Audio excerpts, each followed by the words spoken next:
The crystal chandelier glittered above the white tablecloth as waiters in crisp black uniforms circled with silver trays of appetizers.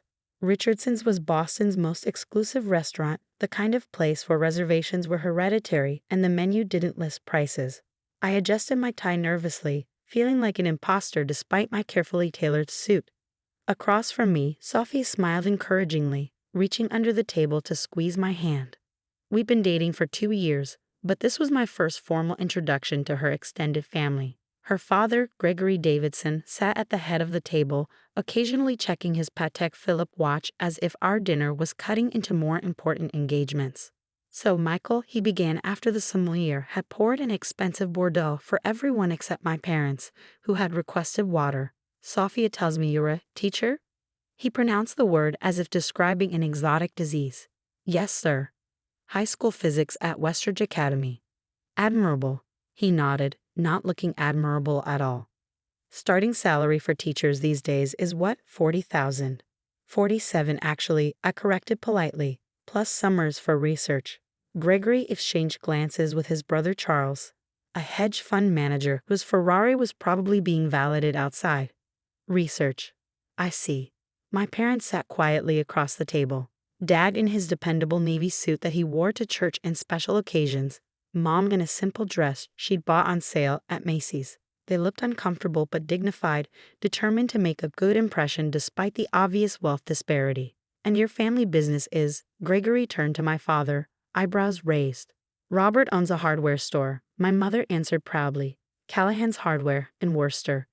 It's been in the family for 3 generations." Charles nearly choked on his wine. "A hardware store. Quaint. Very entrepreneurial," added Gregory's wife Victoria, her diamond earrings catching the light as she tilted her head condescendingly. I felt heat rising in my face, but Sophia jumped in. "Michael's father gives incredible advice. He helped us fix up our apartment last summer." "I'm sure he did." Gregory nodded, signaling for more wine. "Though I imagine you'll be moving somewhere more suitable once you're married. Perhaps that high-rise development near the financial district?" "I know the developer." "We're happy where we are," Sophia replied firmly. We'd had this conversation before. Her parents couldn't understand why their Stanford-educated daughter chose to live in a modest apartment on a teacher's salary when she could easily join her father's investment firm. "So, Mr. Callahan," Charles leaned forward, swirling his wine, "do you find that people still shop at local hardware stores? With the big box retailers everywhere these days." My father smiled mildly. "We do all right. Our customers appreciate personal service and expertise." "I'll bet they do," Gregory chuckled. "Though I can't imagine the margins are anything to write home about." Victoria touched her pearl necklace delicately. "Do you handle the accounting yourself, or?" "My wife manages the books," Dad replied, nodding toward Mom. "Sarah has always had a head for numbers." "How resourceful," Victoria smiled thinly, "keeping it all in the family." As the appetizers arrived, Sophia's cousin Bradley, fresh from his MBA at Wharton, decided to join in. "A teacher's salary in Boston. How do you even survive?" The table erupted in laughter, and I felt Sophia's hand tighten around mine under the tablecloth. My parents exchanged a glance but said nothing.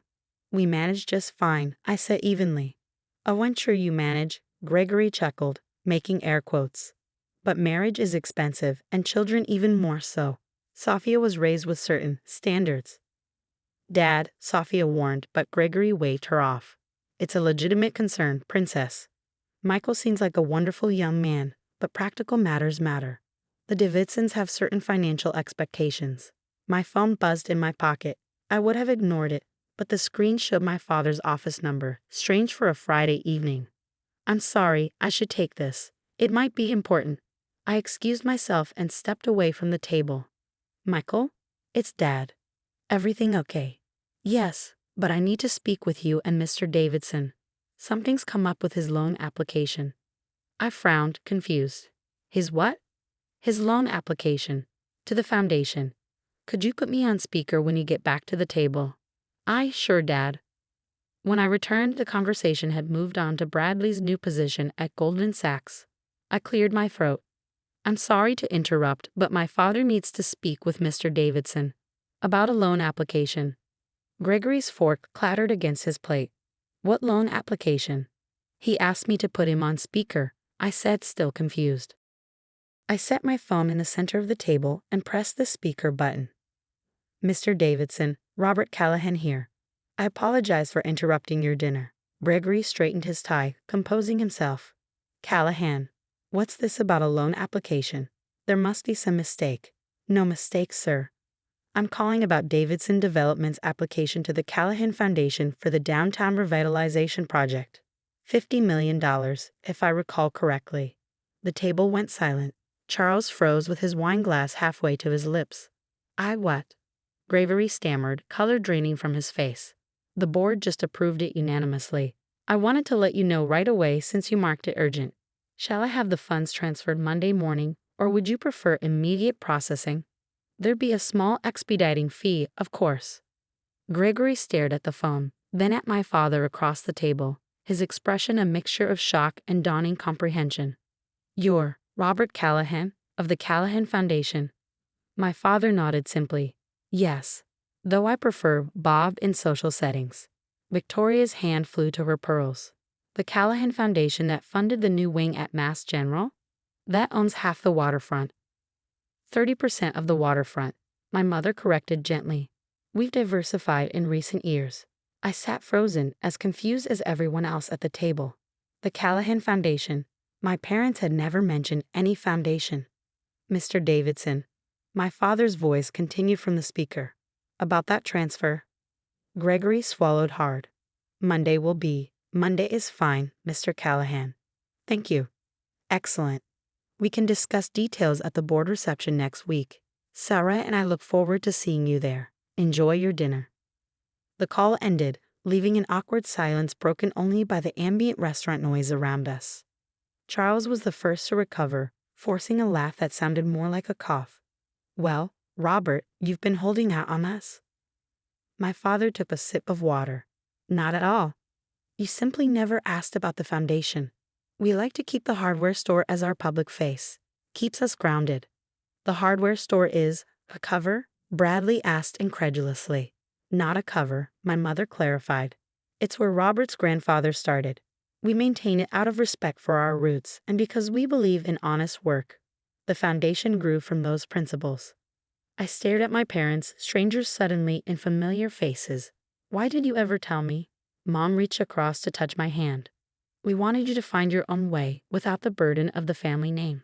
You chose teaching because you love it, not because you were rebelling against or conforming to family expectations. Gregory had gone from pale to flushed. The Callahan Foundation assets are, what exactly? Last quarter. Just under $12 billion, my mother replied matter-of-factly. We've had a good year. Victoria nearly dropped her fork. Billion? With a B? Philanthropy has been very good to us, Dad said mildly. Though we find that how you give matters more than how much.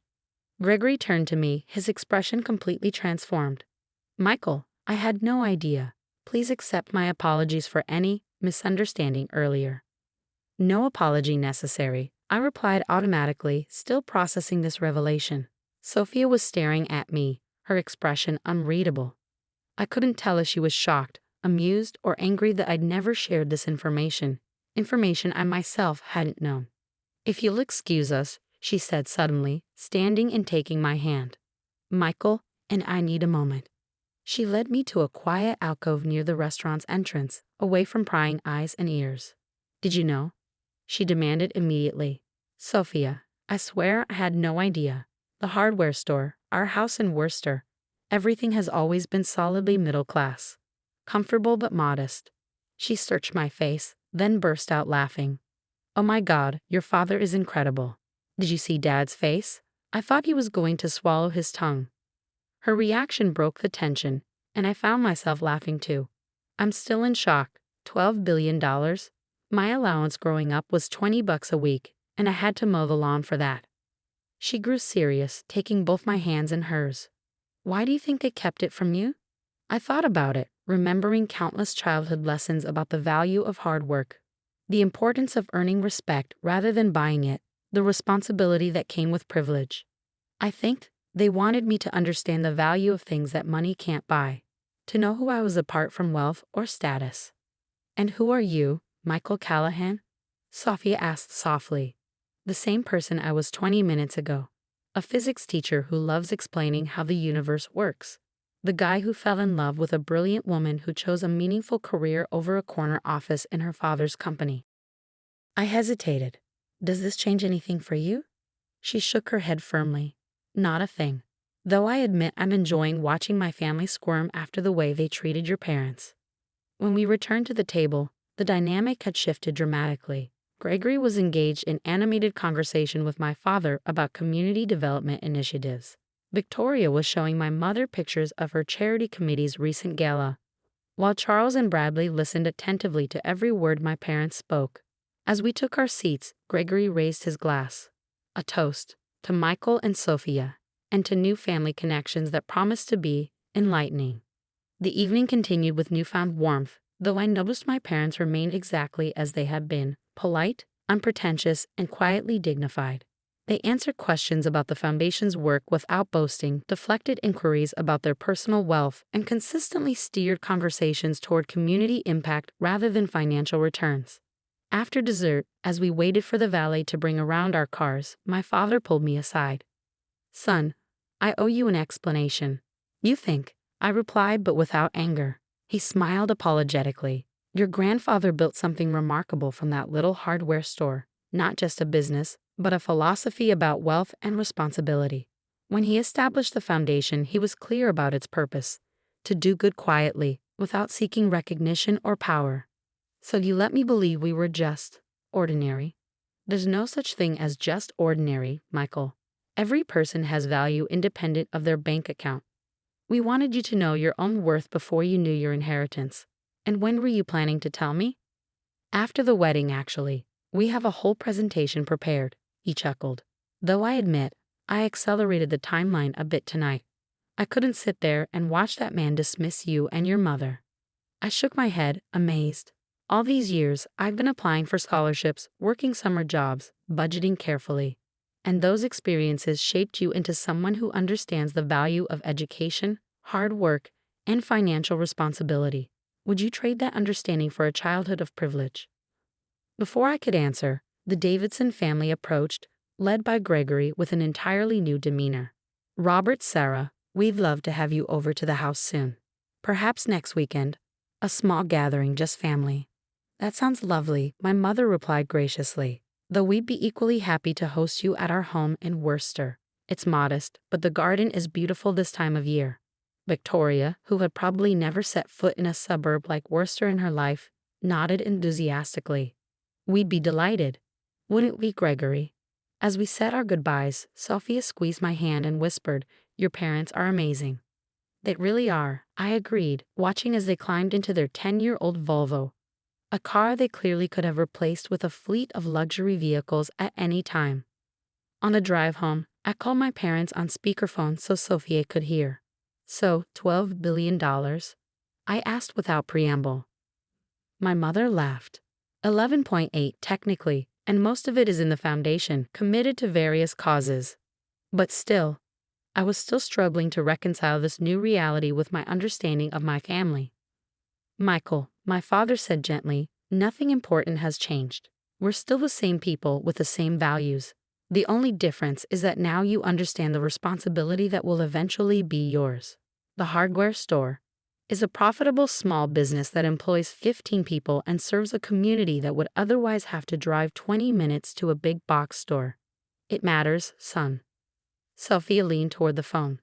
Mr. and Mrs. Callahan, I just want to say, thank you for raising someone who chose to teach because he loves it, not because he had to. We're the ones who should be thanking you, Sophia, my mother replied warmly, for loving our son when all you knew was that he was a teacher from a family that owned a hardware store. After we hung up, Sophia and I drove in contemplative silence for a while. Does it bother you? I finally asked. That I never knew. That I can't even claim I was rejecting wealth on principle. I just had no idea it existed. She considered this. What bothers me is thinking about how differently my family would have treated you if they'd known from the beginning. How differently they might have treated someone else in your position who didn't happen to have a secret fortune. Me too, I admitted. So what now? Do you quit teaching and join the family foundation? I shook my head firmly. Absolutely not. I love my job. Though I might talk to my parents about establishing a scholarship fund for students interested in STEM education. She smiled. That sounds perfect. Later that night, after dropping Sophia at her apartment, I drove to my own modest one-bedroom, seeing it through new eyes. I could move tomorrow to a penthouse, buy a sports car, live a completely different life. The possibility was dizzying. Instead, I made myself a cup of tea and called my parents again. I need to understand everything, I told them. The foundation, the responsibilities, the expectations. If I'm going to be part of this legacy, I want to do it right. My father's voice was warm with pride. That's exactly what we hoped you'd say. Come home this weekend, we'll start at the beginning.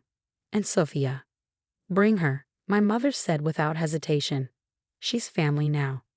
As I hung up, I realized that while my understanding of my family had been upended, the core truths remained unchanged.